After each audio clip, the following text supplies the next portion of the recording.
আমাদের আজকের গল্পটি সমাজের একদিকের এক কঠোর বাস্তবকে কেন্দ্র করে রচিত। তাই কিছুটা গল্প বোঝার খাতিরেই বলতে পারেন আমাদের গল্পের মূল বিষয়বস্তুর উপর ভিত্তি করে গল্পের নামের খানিকটা পরিবর্তন করা হয়েছে। তাই আপনাদের কাছে আমাদের একান্তই আবেদন, সংস্কার মুক্ত মন নিয়ে কেবলমাত্র গল্প শোনার খাতিরেই আমাদের গল্পটি শুনবেন। নমস্কার শ্রোতা বন্ধুরা, রাতের স্বপ্ন অডিও স্টোরি চ্যানেলের পক্ষ থেকে আপনাদের সকলকে জানাই শুভ শারদীয়ার আন্তরিক প্রীতি, শুভেচ্ছা ও অভিনন্দন। গল্পের উল্লেখিত চরিত্র মানিক আজ সকাল থেকেই নিত্য খবরের কাগজটা হাতে পেয়ে বেশ বিচলিত হয়ে আছেন। এর অবশ্য একটাই কারণ, সেই সংবাদপত্রে কেবলমাত্র নিত্য নৈমিত্তিক কিছু একঘেয়ে ঘটে যাওয়া ঘটনা ছাড়া কোনো নতুন ঘটনা কিছুই নেই, যার উপর ভিত্তি করে তারা তাদের গোয়েন্দা সত্তাকে আরেকটি বারের জন্য পরীক্ষা করে দেখতে পারে। কিন্তু এক প্রকার দায়সারাভাবেই এ কথা সে কথা ভাবতে ভাবতে মানিকের হাতে ধরা সংবাদপত্রে এক নতুন খবরের উপর হঠাৎই চোখ পড়ে কথকের। সত্যি খবরটা খুবই আশ্চর্যজনক বটে। সেখানে লেখা, গত সপ্তাহে শালিকার একটি বাড়িতে জনৈক দুই যুবকের বজ্রাঘাতের ফলে এক প্রকার অকাল মৃত্যু ঘটে। ওই কোনো একটা ইংরেজি প্রবাদে আছে না, দুর্ভাগ্য কখনো একা আসে না। কিন্তু প্রশ্ন হলো, উপরি দুইবার একই পরিবারের একই দুর্ভাগ্যের এরূপ আশ্চর্য আবির্ভাবের কাহিনী আজ পর্যন্ত কখনো কোনো খবরের কাগজের পাতায় স্থান পায়নি। তাহলে সত্যি কি ঘটনাটি কোনো আশ্চর্যের কারণের প্রতিরূপ, নাকি এর পিছনেও আছে কোনো এক অন্তর্নিহিত ঘটনার অসমাপ্ত উপাখ্যান? সেটা জানতে হলেই শুনতে থাকুন আমাদের আজকের বিশেষ নিবেদন বিশিষ্ট লেখক শ্রী হেমন্ত কুমার রায়ের কলমে রচিত বিখ্যাত জয়ন্ত মানিক সিরিজের একটি রোমহর্ষক গোয়েন্দা থ্রিলার গল্প তাম্র বিভীষিকা।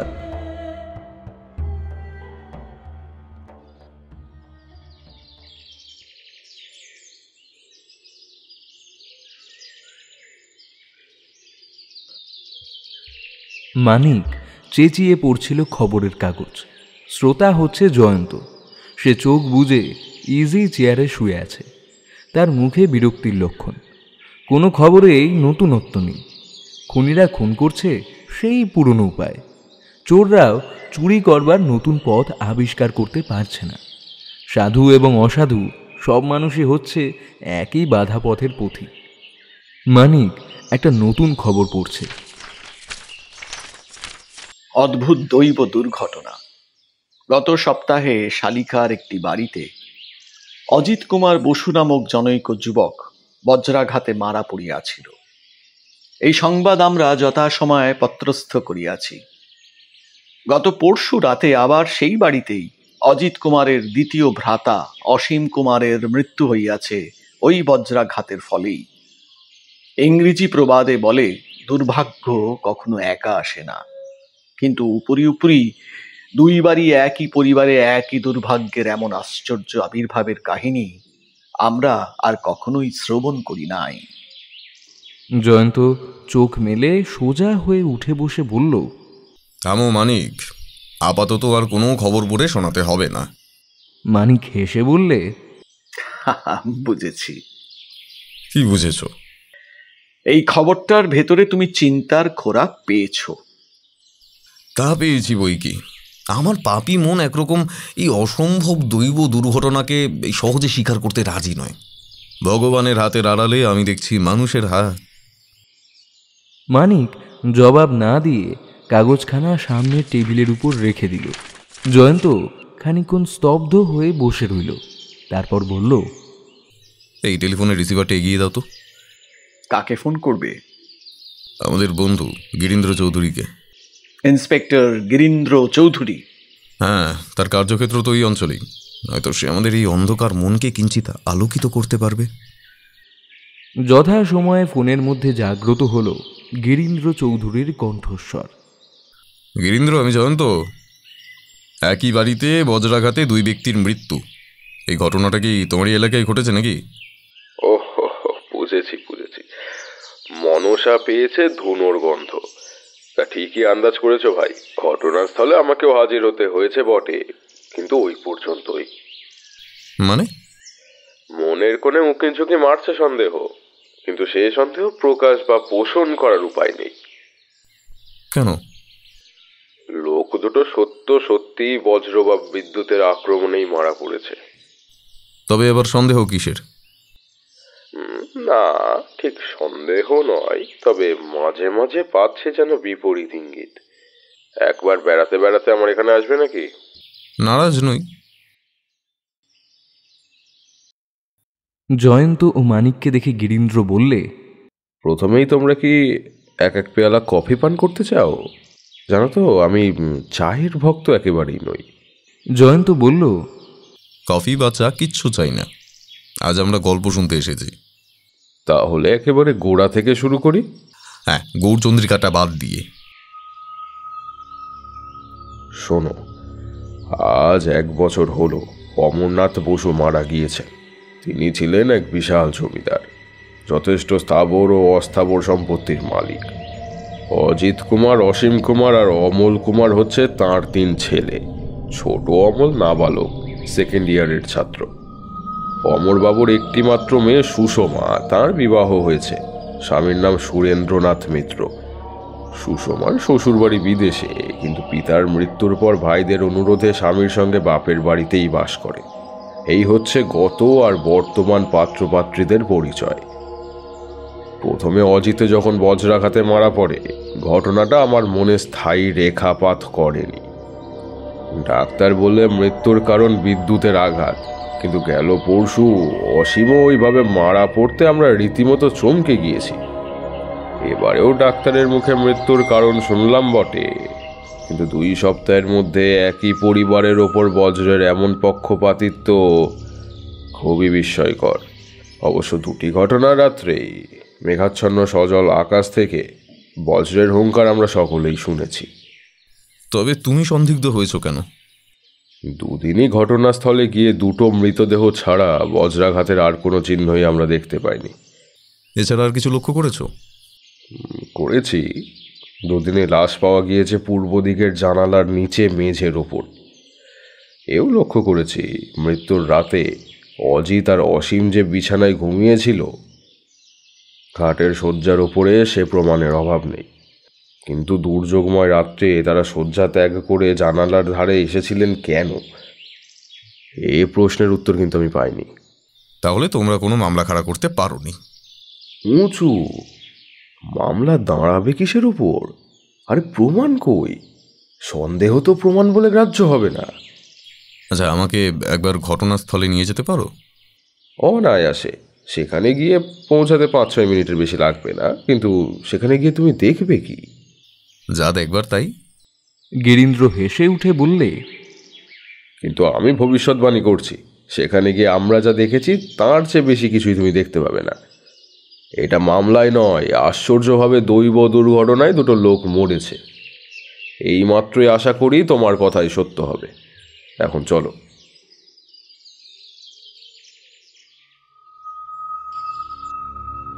অমরবাবুর বাড়িখানি মাঝারি।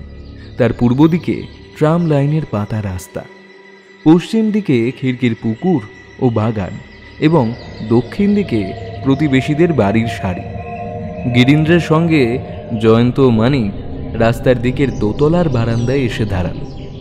গিরীন্দ্র সব দেখাতে দেখাতে বলল, বারান্দার কোণে এই যে 3টে ঘর দেখছো, হ্যাঁ, এর প্রথমখানা হচ্ছে অজিতের ঘর, দ্বিতীয়খানা হচ্ছে অসীমের, আর তৃতীয়খানা হচ্ছে অমলের। প্রথম ঘরের এই জানালার তলায় অজিতের, আর দ্বিতীয় ঘরের ওই জানালার তলায় পাওয়া গিয়েছে অসীমের মৃতদেহ। এই 2টো ঘর এখন খালি পড়ে রয়েছে। জয়ন্ত 2খানা ঘরে ঢুকেই চারিদিকে দৃষ্টিপাত করতে লাগলো। প্রত্যেক জানালা, এমনকি দেওয়ালে লোহার গড়াদে পর্যন্ত ভালো করে পরীক্ষা করলে উল্লেখযোগ্য কিছুই পাওয়া গেল না। তারপর তারা তৃতীয় ঘরের একটা জানালার কাছে গিয়ে দাঁড়ালো। বাইরে থেকেই দেখা গেল ঘরের ভিতরে চেয়ারের উপরে বসে রয়েছে 2টি লোক। একজনের বয়স হবে 18-19 আর আরেকজনের 40-এর কাছাকাছি। জয়ন্তর দিকে ফিরে গিরীন্দ্র চুপি চুপি বললে, অমল আর তার ভগ্নিপতি সুরেনবাবু। তারপর ঘরের দিকে ফিরে চেঁচিয়ে বললে, কি হয়েছে সুরেনবাবু? অমলের মুখের ভাব অমন ধারা কেন? অমলের মাথায় সস্নেহে হাত বুলোতে বুলোতে সুরেন বলল, বাড়িতে আবার পুলিশ দেখে অমল ভয় পেয়েছে, তাই আমি একে বোঝাবার চেষ্টা করছি। বেশ করেছেন। আমরা তো আর বাঘ নই যে তেড়ে গিয়ে অমলকে কামড়ে দেব। আজ একেবারে শেষ তদন্ত করতে এসেছি, আর আসবো না। সুরেন বললে, আর তদন্ত? এ হচ্ছে ভগবানের মার, পুলিশ তদন্তের ধার ধারে না। সেদিক থেকে ফিরে আসতে আসতে জয়ন্ত জিজ্ঞাসা করলে, অমল কি এখনো এই ঘরেই থাকে? হ্যাঁ। একলা? হ্যাঁ। সুরেনবাবুর ঘর কোথায়? বাড়ির পশ্চিম দিকে। বারান্দার রেলিংয়ের উপরে হাত রেখে ট্রামের রাস্তার দিকে তাকিয়ে জয়ন্ত চুপ করে দাঁড়িয়ে রইল। সে যে কি ভাবছে তার মুখ দেখে কিছুই বুঝবার জো নেই। মানিক বললে, কি হে, ধ্যান সাগরে তলিয়ে গেলে নাকি? আমি তলাবার চেষ্টা করছি না মানিক, আমি ভাসবার চেষ্টা করছি। গিরীন্দ্র ঠাট্টার সুরে বলল, কি আবিষ্কার করলে শুনি? শুনবেন, এই বাড়িতে চোর আসতে পারে সহজেই। তাই নাকি? নিচের ওই গ্যাস পোস্টার দিকে তাকিয়ে দেখো, ওর উপরে উঠলেই এই বারান্দার নাগাল পাওয়া যায়। ও, অভাবিত আবিষ্কার। আর একটা আবিষ্কার করেছি, রাস্তার ওধারকার ওই বাড়িখানার গায়ে ভাড়াপত্র টাঙানো রয়েছে। ওই বাড়িখানা ভাড়া দেওয়া হবে। তাতে তোমারই বা কি আর আমারই বা কি? মনে করছি বাড়িখানা আমিই ভাড়া নেব। জায়গাটি আমার বেশ লাগছে, কিছুদিন এখানে বাস করব। মানে কিছুই নেই, এই হচ্ছে আমার খেয়াল। আর খেয়াল হচ্ছে অর্থহীন, অতঃপর আমরা প্রস্থান করতে পারি। জয়ন্ত ঠাট্টা করেনি। আজ কদিন হলো সত্য সত্যই শালিঘার সেই বাড়িখানায় উঠে এসেছে। মানিকের কৌতূহলের সীমা নেই। সে বিলক্ষণ জানে জয়ন্তর খেয়াল হয় না অকারণে। ওই দুই মৃত্যুর ভিতর থেকে সে কোনো সূত্র আবিষ্কার করেছে নিশ্চয়ই, নইলে ঘটনাস্থলের সামনাসামনি থাকবার জন্য তার এতখানি আগ্রহ কেন? জয়ন্তর মনের ভিতর প্রবেশ করার জন্যে গিরীন্দ্রও কম ব্যস্ত হয়ে ওঠেনি। সে রোজই আসে আর একই প্রশ্ন করে, কেন তুমি ও বাড়িখানা ভাড়া নিলে? এখানে থাকলে তোমার কোন উদ্দেশ্য সিদ্ধি হবে শুনি? জয়ন্ত বোবা, শুধু মুখ টিপে হাসে আর নস্য নেয়। হপ্তা দুই কেটে গেল। দুপুরবেলায় জয়ন্ত বাইরে বেরিয়েছিল একটা ছোট ব্যাগ হাতে করে। ফিরে এলো সন্ধ্যার সময়। মানিক বললে, ব্যাগটা নতুন দেখছি, ভেতরে কি আছে?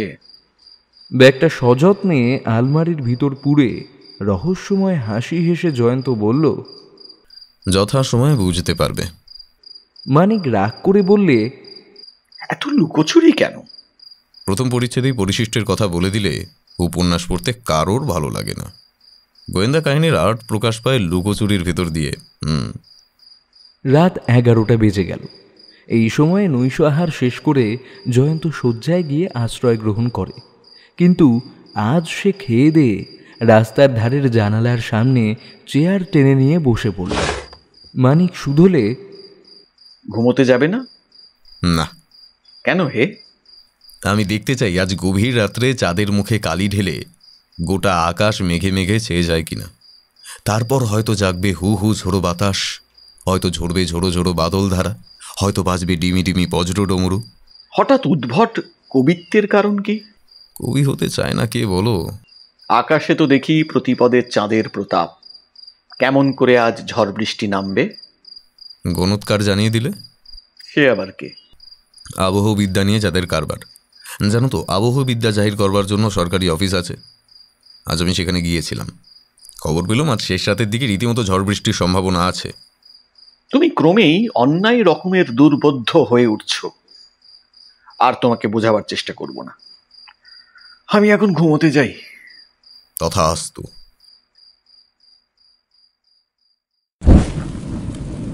অনেক রাতে কিসের শব্দে হঠাৎ মানিকের ঘুম ভেঙে গেল।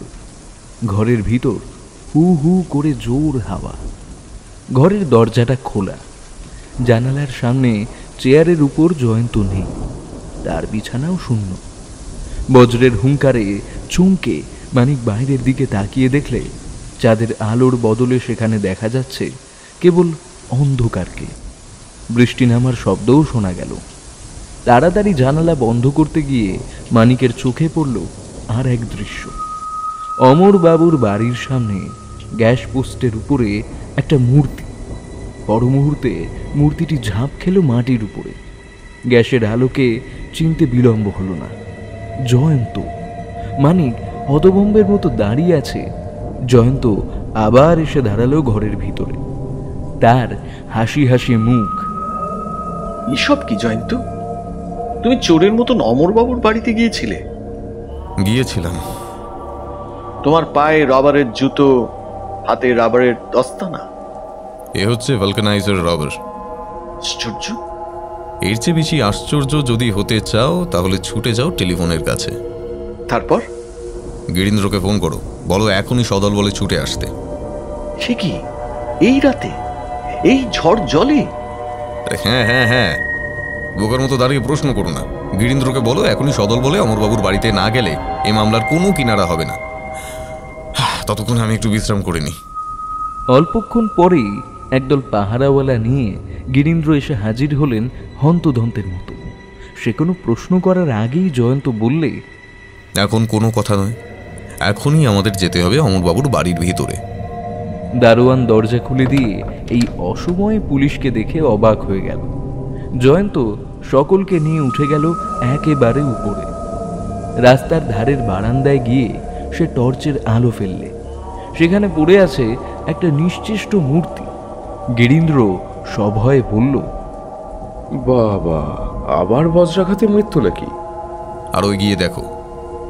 গিরীন্দ্র কয়েক পা এগিয়ে ভালো করে দেখে মহা বিস্ময়ে বলে উঠল, এ কি সুরেনবাবু, এর হাত পা মুখ সব বাঁধলো কি? জয়ন্ত বললে, আমি। কেন? সুরেন হচ্ছে খুনি। খুনি? সুরেনবাবু আবার কাকে খুন করেছেন? অজিত আর অসীমকে। এমন সময় বারান্দার তৃতীয় ঘরের একটা জানালা খুলে গেল। ভিতর থেকে উকি ঝুঁকি মারতে লাগলো অমলের ভীত মুখ। জয়ন্ত বললে, সুরেন আজ আবার বধ করতে চেয়েছিল ওই বেচারা অমলকে।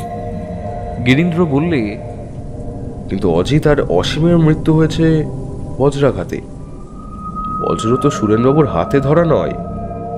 অসীম আর অজিত বজ্রাঘাতে মারা যায়নি, তাদের মৃত্যু হয়েছে মানুষের হাতে বন্দি বিদ্যুৎ প্রবাহের দ্বারা। প্রমাণ? ওই জানালার দিকে তাকিয়ে দেখো। জানালার 6টা গড়াদের গায়ে জড়ানো রয়েছে খানিকটা তামার তার। গিরীন্দ্র মাথা চুলকোতে চুলকোতে বলল, আমি বুঝতে পারছি না। বিদ্যুৎ প্রবাহ সবচেয়ে বেশি জোরে চলে রূপোর ভিতর দিয়ে, তারপর তামার স্থান, তারপর সোনা, অ্যালুমিনিয়াম প্রভৃতি। আচ্ছা আচ্ছা, বুঝলো। কিন্তু এই তোমার এই তারের ভিতর দিয়ে বৈদ্যুতিক শক্তি সঞ্চারিত হবে কেমন করে? সামনেই ট্রামের লাইন, ওই যে মাথার উপরকার যে মোটা তারের সাহায্যে বৈদ্যুতিক ট্রাম চলে, জানালারই তামার তারের অন্য প্রান্তে এখনো ঝুলছে তার সঙ্গে লগ্ন হয়ে। মাঝখান থেকে তারটা কেটে দিয়েছি আমি, নইলে আমাকেও কেউ এতক্ষণে জীবিত অবস্থায় দেখতে পেতে না। কি ভয়ানক, কি ভয়ানক! কিন্তু এখনো তোমার মনে কিন্তু আছে। তাহলে আরো একটু পরিষ্কার করে বলছি, শোনো। সুরেন হচ্ছে একটি প্রথম শ্রেণীর অতি চালাক শয়তান। মাথা খাটিয়ে নরহত্যার বেশ একটি নতুন উপায় আবিষ্কার করেছিল। কাজ করত এমন একটি রাতে, ঝড় বৃষ্টি বজ্র যেদিন তাকে সাহায্য করবে। কি করে সে মনের মতো রাত্রি নির্বাচন করত, এখানে প্রশ্ন উঠতে পারে। আমি মনে করি আমার মতন সেও কোনো সরকারি আবহবিদ্যাবিদদের কাছে আনাগোনা করত। এরূপ অবস্থায় মানুষের পক্ষে কি করা স্বাভাবিক, এই নিয়ে সে মনে মনে আলোচনা করেছিল। এই বর্ষাকালেও গ্রীষ্মপ্রধান দেশের মানুষ আমরা। শয়নগৃহের জানালার পাশেই শয্যায় আশ্রয় গ্রহণ করি। রাত্রে যদি হঠাৎ বৃষ্টি আসে আমাদের ঘুম ভেঙে যায়। তারপর বৃষ্টির ছাড় থেকে আত্মরক্ষার জন্য নিদ্রা জড়িত চোখে তাড়াতাড়ি সর্বাগ্রে খোলা জানালাগুলো দুমদাম শব্দে বন্ধ করে দিই। আর আমাদের এই অভ্যাসের উপর নির্ভর করে সুরেন পাতল চমৎকার ফাঁদ। খানিকটা তামার তার সে এমনভাবে জানালার গরাদগুলোর সঙ্গে জড়িয়ে রাখত যে জানালা বন্ধ করতে গেলেই সেই তার স্পর্শ করা ছাড়া উপায় নেই। আর তামার তারের অপর প্রান্ত সে নিক্ষেপ করত বৈদ্যুতিক শক্তিতে জীবন্ত ট্রামের তারের উপরে। জলে জানালার তার আরও জীবন্ত হয়ে উঠত। তখন তাকে ছুলেই মৃত্যু অনিবার্য। তারপর যথাসময়ে সুরেন আবার এসে নিজের অপকীর্তির গুপ্ত চিহ্নগুলো বিলুপ্ত করে দিত। আমার বিশ্বাস বিপজ্জনক মৃত্যুকে এমনভাবে খেলা করার সময়ও আমার মতো সুরেনও ব্যবহার করত ভালকানাইজার রাবারের জুতো ও দস্তানা, ফলে বৈদ্যুতিক শক্তি তাকে আক্রমণ করতে পারত না। সুরেন এটাই হয়তো অনুমান করেছিল যে একই বাড়িতে এক একভাবে উপরি 3 জন লোকের মৃত্যু হলে পুলিশের সন্দেহের সীমা থাকবে না।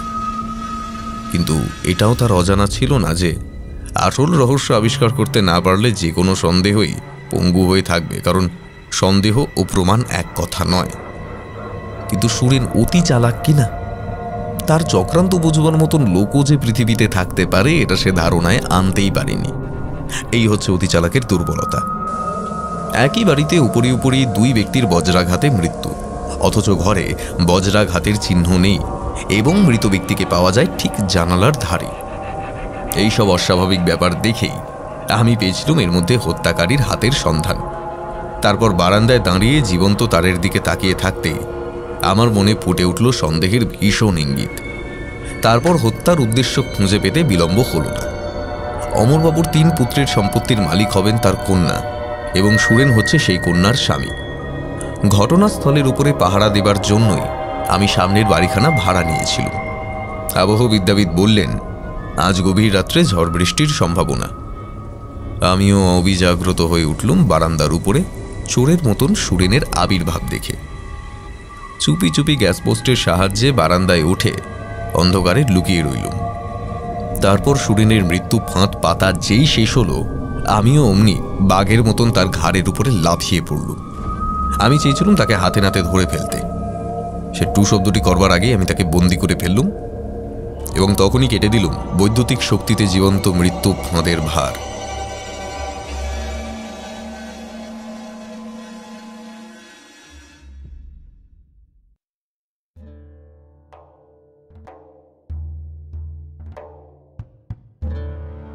শুনছিলেন আমাদের আজকের নিবেদন বিশিষ্ট লেখক শ্রী হেমেন্দ্র কুমার রায়ের কলমে রচিত বিখ্যাত জয়ন্ত মানিক সিরিজের একটি রোমহর্ষক গোয়েন্দা থ্রিলার গল্প তাম্র বিভীষিকা।